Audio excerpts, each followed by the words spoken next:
문학동네 시인선 윤재린 시집의 시집 편지에는 그냥 잘 지낸다고 쓴다. 일부 전체 한번 쭉 보게요. 다음번에는 이라는 시인데, 또 벌레가 되더라도 책벌레는 되고 싶지 않습니다. 다시 책벌레의 몸을 받더라도 책에서 잠이나 자고 동트거든 나가서 장수벌레나 개똥벌레를 돕고 들어오면 쌀벌레나 존벌레를 돕겠습니다. 책벌레가 되더라도 과식은 하지 않겠습니다. 하루에 한 줄 짜고 맵고 쓴 글자만 골라 약으로 먹겠습니다. 그랬거든요. 이게 누가 책벌레 되고 싶어서 책벌레 된 사람은 없잖아요.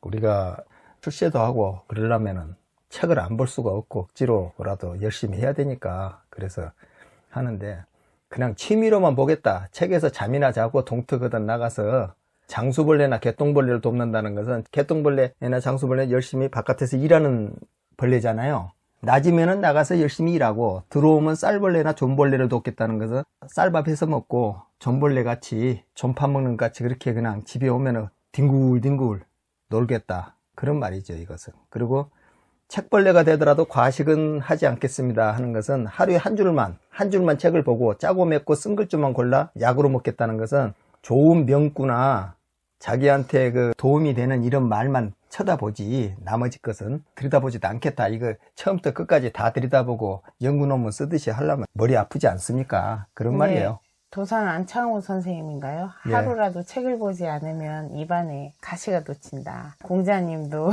이렇게 훈계하듯이 글을 읽고 공부를 하는 거의 중요성을 강조하셨잖아요. 그 소학에 나온 말이에요, 그 말이.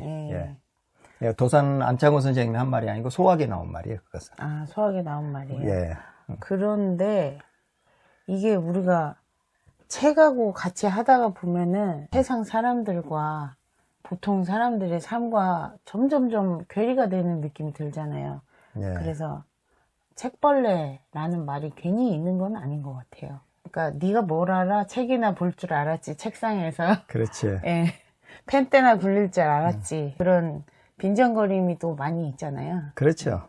이제 청컨대 한 번은 누에가 되고 싶습니다. 외롭게 자다가 호련히 당신 앞에다가 녹이홍상 한 벌 꺼내 놓으렵니다. 무당벌레나 자벌레만 되어도 당신을 위해 할 일이 있을 것 같습니다. 오늘은 곤충 도감에서 자야겠습니다. 그랬는데, 누에가 되고 싶다는 것은 아름다운 사람이라든지 내가 사랑하는 사람의 옷이 되고 싶다, 그 말이거든요. 옷을 만드는 게 누에니까. 그래서 외롭게 자다가, 누에는 혼자 뽕 먹다가 한 잠, 두 잠, 석 잠, 넉 잠, 다섯 잠 되면 이제 올라가잖아, 누에 섭으로. 그래서 그 실이 비단이 되는 것인데, 호련히 당신 앞에다 녹이홍상 한 벌 꺼내 놓으렵니다 하는 것은 녹이홍상이라고 그랬거든요. 녹이라는 것은 푸른 상이라는 것이고, 홍상이라는 것은 붉은 치마라는 뜻이에요. 그러면 의라는 말, 녹이에서 의자는 오디자인데, 이 오디자는 그 위에 상이라고 보고 밑에 홍상할 때 상자는 치마로 보느냐, 이것은 얘기가 정확히 나와요. 복식 관련해 갖고 거기에가 그 의복 의자는 상의로 보고 치마상자는 하부의 치마상자로 해서 하의 옷이다, 이렇게 이야기가 나와요. 그래갖고 녹이라는 것은 연두적으로 얘가 다홍치마라는 뜻이거든요. 여기서 이제 다홍치마라는 말이 나온 거예요. 다홍치마. 그러니까 고운 옷의 그 비단이잖아요. 그렇죠. 누에가 하는 거는 제일 최고급 옷감이니까 그런 고운 비단의 옷감을 꺼내 놓겠다는 그런 뜻이겠죠. 그래서 녹이홍상이라는 것은 젊은 여인이 입는 옷, 그리고 그 결혼해서 입은 옷. 옛날에는 거의 다 녹이홍상으로 입었어요. 전체가 하얀 옷이 되더라도 녹색을 갖다가 테두리같이 두르고 그렇게 옷을 만들었죠, 그때는. 이제 원래 우리나라를 그 솔롱고스라고 이제 몽골에서는 부르는데, 그 솔롱고스라는 것이 무지개라는 말인데, 우리나라가 오방색이라 해갖고 오방 그 색동저고리 같은 걸 잘 입고 다니잖아요. 그래서 그 무지개 색깔 옷을 좋아하니까 우리나라를 솔롱고스 이렇게 이제 부르기도 했어요, 그건. 그런데 이제 이게 그 녹이홍상이라고 그러는데, 이게 청상이라고 하면 이게 반대가 청상이란 말인데, 청상이란 것은 밑에 치마를 그 푸른 그 치마를 입는단 말이에요. 하늘색 치마. 하늘색 치마를 입으면은 녹색 치마 말고 하늘색 치마. 그것은 기생들이 입는 것이에요, 옛날에. 옷도 신분 격차가 있었거든요.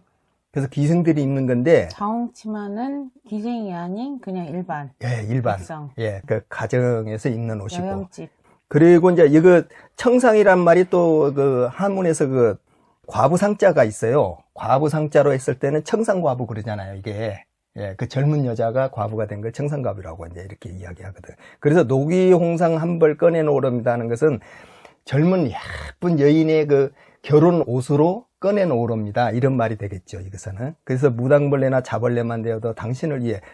무당벌레는 위에 등껍질이 그 울룩불룩이 예쁘잖아요.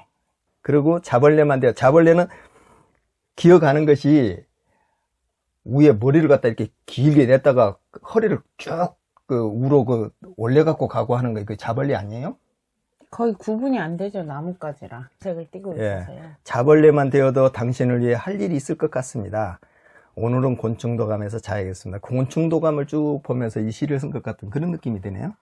근데 여기서 보면은 어떤 여성의 이미지잖아요. 망부석도 보면은 떠나간 남편을 하염없이 그리워하는 그런 노기홍상 한 벌 꺼내놓으렵니다. 이런 것도 남편을 맞이하는 그 기다리는 어떤 임을 기다리는 마음, 이런 게 좀 느껴지는 것 같아요. 그래서 다음번에는 이게 지금 앉아서 책이나 읽고 이런 게 너무 소극적이고 어떤 여성적인 그런 힘이 없는 그런 약한, 살면서 공격적이고 진취적이고 개척해가고 전투적인 모습은 아니잖아요. 적극적인 그런 모습이 아니고 너무 그 소시민적이고 힘이 없는, 할 일이 없어서 그냥 책밖에 읽을 수밖에 없는 그 지식인의 모습같이 그런 이미지가 느껴진 것 같아요. 그래서 그거에 대해서 자조 섞인 스스로에게 위안도 있고 그런 느낌이 들어요. 예.